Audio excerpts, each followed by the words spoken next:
The 1970s, a decade of disco lights, groovy fashion, and unforgettable weirdness. Bell-bottoms, funky music, and vans painted with rainbows and peace signs were everywhere. Life was simpler, a little louder, and way funnier than we remember. From shiny polyester suits to the strange craze of keeping a rock as a pet, the 70s had its own brand of charm and chaos. So let's rewind the clock and laugh our way through 25 funny things from the 1970s you'll never forget. The 1970s were loud, bold, and full of flair. Literally, bell-bottom pants became the symbol of cool. They started narrow at the waist and exploded into giant flapping fabric at the ankles. It was as if every person wanted to turn their legs into a walking fashion statement. You could not walk down the street without seeing a sea of denim bells swaying to the rhythm of life. These pants were not just clothing, they were confidence stitched into fabric. People wore them with pride, pairing them with colorful shirts and platform shoes, feeling unstoppable. But the funniest part? The bigger the bell, the cooler you were.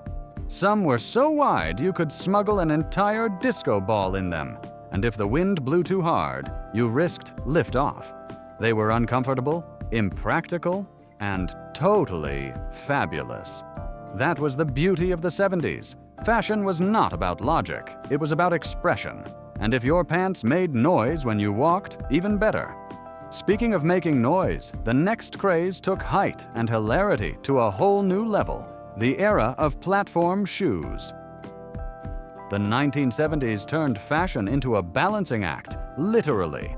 Platform shoes made people feel like rock stars, but they also made walking a daily survival challenge. Men and women alike strapped on shoes with heels thick enough to qualify as small furniture. Every step came with a wobble, every dance, move a risk. Yet the higher the shoe, the higher your confidence soared. People strutted through malls, discos, and sidewalks like they owned the decade. These shoes could make anyone 3 inches taller and twice as clumsy. More than a few ankles were sacrificed to the fashion gods. Still, there was something undeniably fun about them. The bright colors, glitter finishes, and outrageous designs made them impossible to ignore. You were not just walking, you were performing. And even if you fell, at least you fell in style.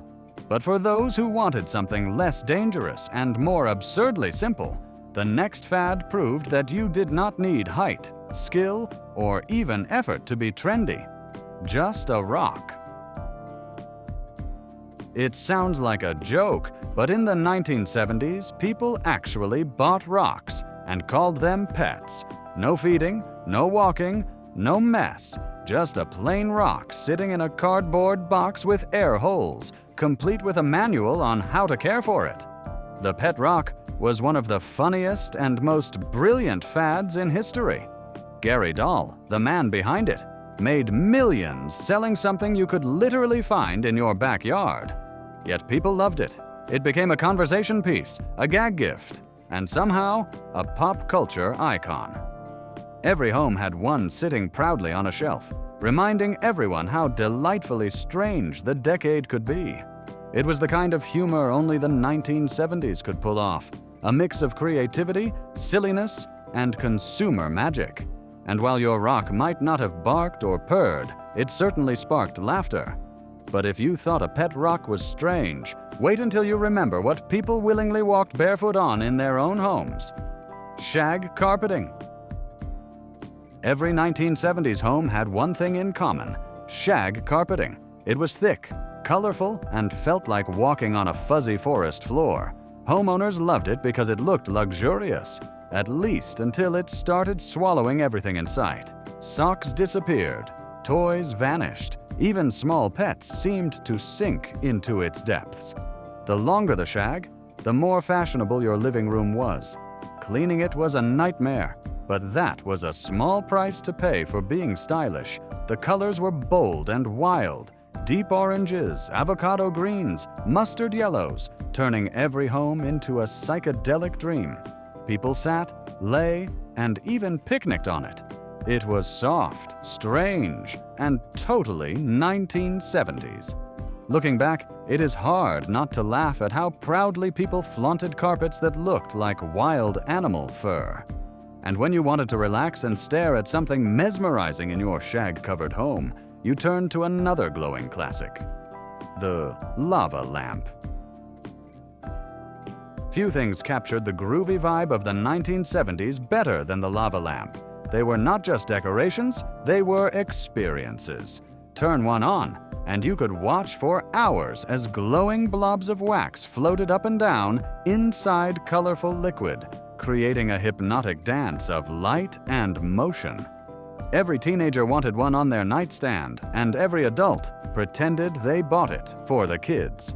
It was the kind of simple entertainment that somehow never got boring. The slow, bubbling rhythm set the perfect mood for listening to records, relaxing after work, or just spacing out completely.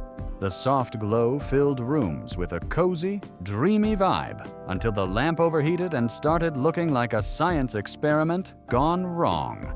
Still, nothing says 1970s living room quite like that groovy little lamp. And while lava lamps lit up the rooms, something even shinier was about to light up the dance floors. The rise of the unforgettable leisure suit. The leisure suit. The official uniform of the 1970s. Made from shiny polyester that could probably stop a bullet, these suits were everywhere. Men wore them to work, to parties, and to the dance floor, always unbuttoning their shirts just enough to show off some chest hair and a gold chain. The louder the color, the bolder the statement. Powder blue, lime green, mustard yellow. It was fashion chaos, and everyone loved it. These suits did not breathe, they did not stretch, and they definitely did not move well. But that did not matter. You could walk into any disco, and the lights would bounce off your outfit like a mirror ball. Every photo from the decade looks like a polyester parade. Still, the leisure suit symbolized confidence and freedom. The idea that style should be fun, even if it was questionable. And speaking of questionable, there was another 1970s creation that promised to reveal your emotions, but usually just turned one unflattering color: the mood ring. Everyone in the 1970s wanted to know what their mood looked like, and the mood ring promised to tell them. The idea was simple. Your body heat would supposedly change the color of the ring, revealing how you felt. Blue meant calm, green meant relaxed, and black meant, well, probably that you were just cold. Most of the time, they turned a dull brownish shade that looked more confused than emotional. Still, people wore them proudly, comparing colors and pretending the science was real. It was harmless fun, and it made you feel like your jewelry had magical powers. Teenagers traded them, couples matched them, and everyone pretended not to be disappointed when it stayed the same color all day. The mood ring craze faded, but it left behind the kind of innocent charm only the 1970s could produce. And for those who wanted to take relaxation even further, the next trend looked amazing in magazines, but turned out to be a total nightmare in real life: the legendary waterbed. Waterbeds were the future, or so people thought. The idea sounded luxurious. Sleep on a mattress filled with water that perfectly molded to your body. Reality, however, was less relaxing. The first time you rolled over, the waves would toss you right back.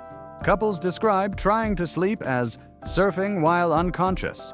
Getting into one required balance. Getting out required strength. And if you ever sprung a leak, it meant an instant disaster. Still, owning a waterbed made you feel trendy and a little rebellious. They came with wooden frames, mirrors, and sometimes even built-in heaters. It was a symbol of status and a test of patience. People bragged about them, but most quietly went back to regular mattresses within a year.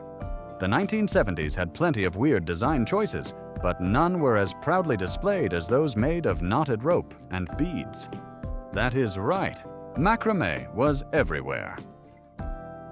The 1970s turned rope into art. Macrame became a national obsession. If it could be knotted, it could be decorated.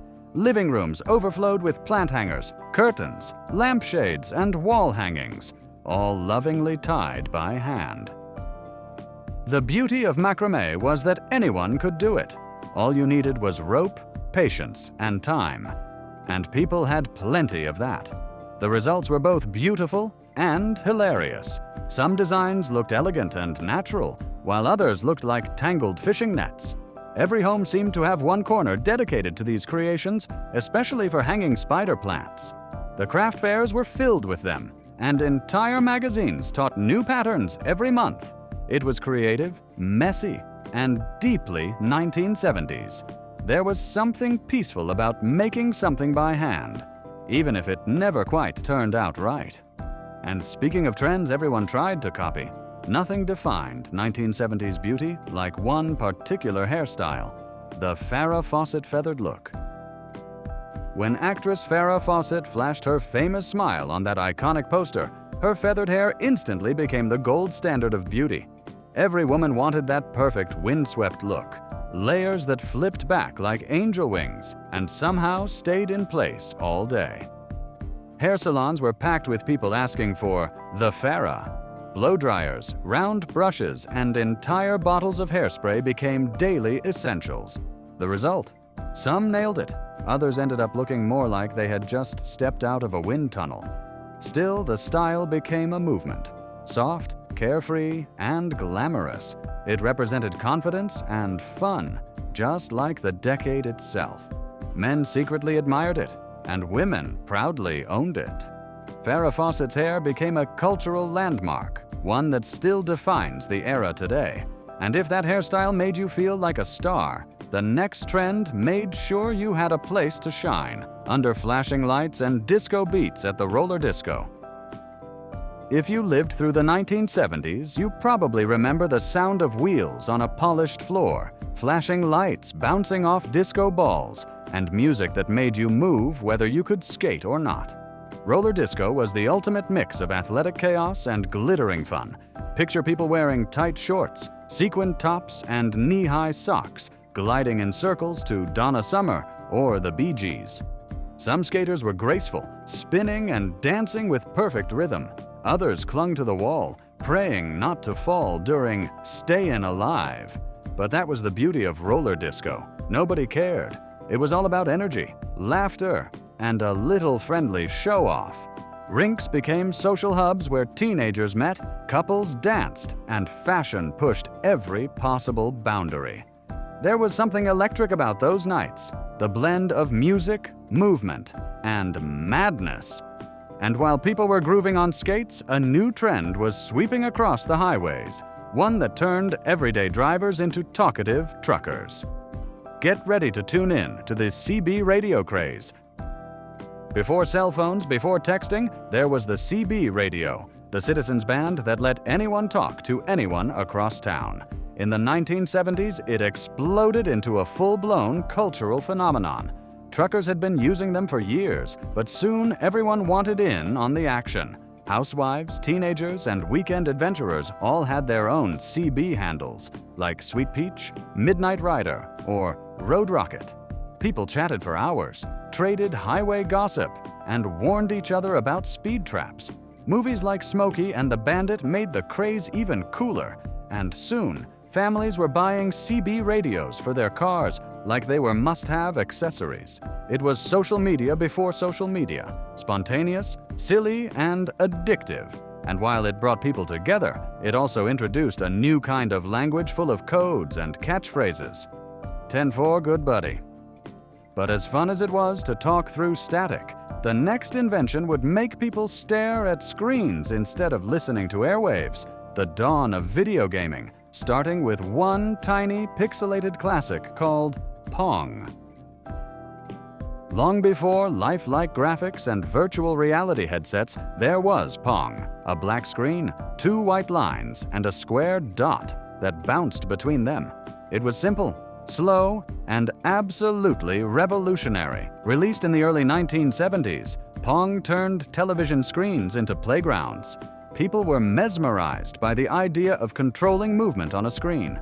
Families crowded around, taking turns playing tennis with nothing but rectangles. The blip sound became part of living room soundtracks across the nation. The controls were clunky, the gameplay repetitive, but no one cared. It was pure magic. Pong paved the way for the entire video game industry, proving that entertainment could live inside a machine. It was technology meeting fun for the very first time, and everyone wanted to be part of it. But while Pong brought people indoors, another craze was spreading outdoors, one that turned a simple phrase into a nationwide motto for coolness. It was time to keep on truckin'. Keep on truckin'. It was more than a phrase. It was an attitude. Originating from a comic strip by Robert Crumb, the slogan became a cultural anthem for staying positive and moving forward, no matter what. Soon it was everywhere, printed on t-shirts, posters, and bumper stickers, usually paired with that famous image of a man taking a giant, exaggerated stride. It captured the carefree, optimistic spirit of the 1970s perfectly. People loved it because it felt good to say, and even better to wear. It was a reminder to roll with the punches and keep groovin' through life. You could spot keep on truckin' gear at concerts, gas stations, or high school hallways. It became part of the visual language of the decade. Simple, silly, and endlessly cheerful. And speaking of visual language, nothing summed up 1970s taste and home design quite like those bold, unforgettable colors, avocado green and mustard yellow. If you stepped into a 1970s kitchen, you probably thought you had walked into a salad. Everything was avocado green or mustard yellow. Appliances, countertops, even the refrigerator. These colors were everywhere, like nature had invaded interior design. People genuinely believed it looked modern and sophisticated. Today, it feels more like a fever dream. Matching green ovens, yellow sinks, patterned wallpaper, and shag carpets. It was a full sensory experience. Homes looked warm and cheerful, sure, but they also looked like the inside of a bowl of guacamole.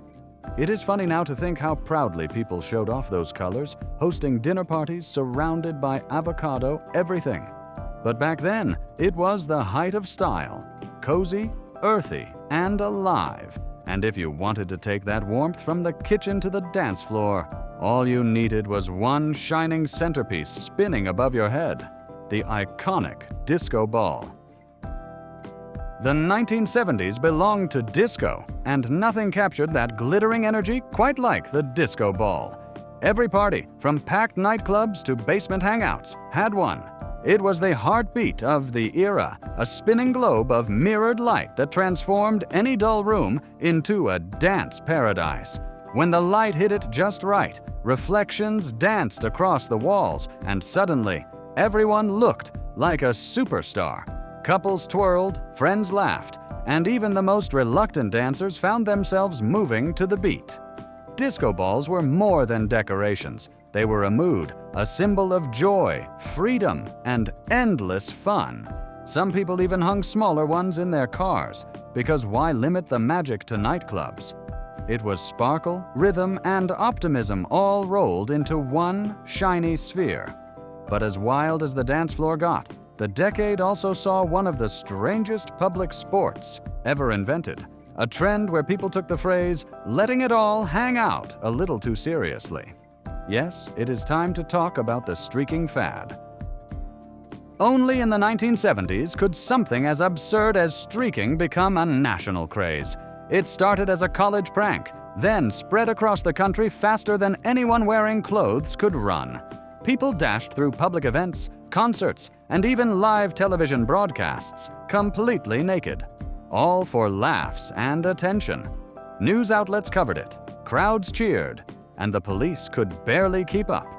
It was weird, rebellious, and somehow celebrated. Streaking symbolized the carefree, rule-breaking spirit of the decade.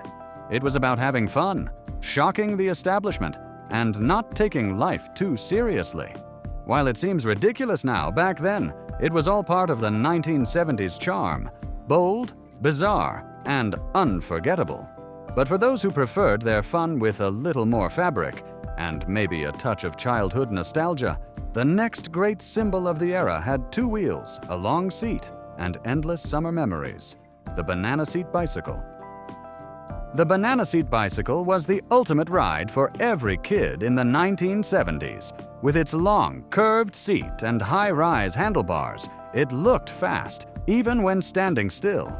Riding one made you feel like the coolest kid on the block, even if it meant sore legs and an aching back after a few minutes. These bikes came in wild colors: bright reds, yellows, and sparkling blues, often decorated with streamers on the handles and sometimes even a basket in front. The seat could fit 2 if you were brave enough, though the second rider usually paid the price in bruises. Kids raced down the street, popping wheelies and pretending they were in motorcycle gangs. It was freedom on 2 wheels, stylish, awkward, and totally unforgettable. And while kids were busy perfecting their bike tricks, teenagers were busy perfecting their hair. The next trend made everyone look like a rock star, or sometimes a poodle: the shag hairstyle. The shag hairstyle was wild, rebellious, and absolutely everywhere in the 1970s. It worked for men and women alike, layered, messy, and full of personality. It gave people that effortlessly cool, "I woke up like this" vibe long before it became a saying. Rock stars wore it on stage, actors flaunted it on screen, and suddenly everyone wanted that same untamed look. The shag could make you look like a trendsetter, or like you lost a fight with a blow-dryer. It depended on how much patience and hairspray you had. Still, it was the perfect reflection of the decade's carefree spirit. The shag said, "I do not care what you think. I look amazing." It was the ultimate rebellion against the polished styles of the past. But while hair was getting wild, another piece of technology was quietly taking over living rooms everywhere. A chunky gadget that loved to interrupt your favorite song: the 8-track tape. The 8-track tape was a marvel of convenience until it wasn't. It promised portable music long before digital playlists or streaming existed. You could play your favorite albums in the car, on the go, or at home with a satisfying click. But there was one hilarious flaw. Right when you were lost in the music, the track would abruptly switch in the middle of a song. No warning, no fade, just a clunking sound and silence before it started again. Still, 8 tracks were beloved. People proudly carried them in plastic cases, flipping through collections like prized treasures. The sound quality was imperfect, the design bulky, but it did not matter. It was music freedom, 1970s style. You could not have a road trip or a party without one. It was technology's first awkward step into the future. And while music filled the air, the 1970s also brought something equally cheesy, literally. The next trend was both ridiculous and delicious: canned cheese. Nothing says 1970s quite like canned cheese. It was the decade when convenience ruled the kitchen. And what could be more convenient than cheese that sprayed straight from a can? With just one push of a nozzle, you could cover crackers, chips, or even celery with an orange, foamy masterpiece. Kids loved it, adults served it proudly at parties, and no one questioned what was actually in it. It tasted strangely artificial, yet somehow addictive. The kind of snack that made you go back for more, even while wondering why. Canned cheese became a symbol of mid-century food innovation, a mix of creativity and questionable nutrition. It made every gathering easier, messier, and somehow more fun. But while people were spraying cheese onto everything in sight, the real challenge was trying to make their televisions actually work. Because in the next funny memory from the 1970s, you might need to climb onto the roof to get a signal. Long before streaming services and satellite dishes, there were gigantic TV antennas. These towering metal contraptions sat proudly on rooftops, reaching for the sky like alien beacons. Families relied on them for their precious 3 or 4 television channels, but they came with one big catch: they needed constant adjustment. If the picture started to flicker, Someone, usually Dad, had to run outside and twist the antenna while another person inside yelled, "A little to the left!" The process could take ages, but when the picture finally cleared, everyone cheered like they had just landed on the moon. It was teamwork, frustration, and laughter rolled into one. Every household had their own ritual for fixing the signal, and it was often more entertaining than the show itself. But when the TV was finally working, it was time for something a bit more physical. A bright orange toy that had kids bouncing all over the place. The space hopper, also known as the hopping ball, was every kid's ticket to chaos and laughter in the 1970s. With a big round body, a goofy face, and 2 rubber handles, it was both toy and workout. Kids would grip the handles, bounce across the yard, and almost always wipe out in a dramatic tumble. It was impossible to stay serious while bouncing on one. The squeaky noise, the endless giggles, and the occasional crash into a fence made it a backyard classic. Parents watched in half amusement and half terror as their children turned the lawn into a mini trampoline park. The space hopper was not about winning or losing. It was about movement, freedom, and pure silliness. The essence of being a kid in the 1970s. And speaking of strange things people kept around the house, the next one was part plant, part sculpture, and 100% hilarious. The Chia Pet. Before smartphones, there was the Chia Pet, a clay sculpture that sprouted hair made of chia seeds. It came in all shapes and faces, animals, cartoon characters, and even famous people, and you just added water to watch the green fuzz grow. It was part science project, part comedy show, and all nostalgia. Families proudly displayed their chia pets on windowsills, watching their leafy hair thicken over the days. Commercials made it even funnier, with that unforgettable jingle, "Ch-ch-chia."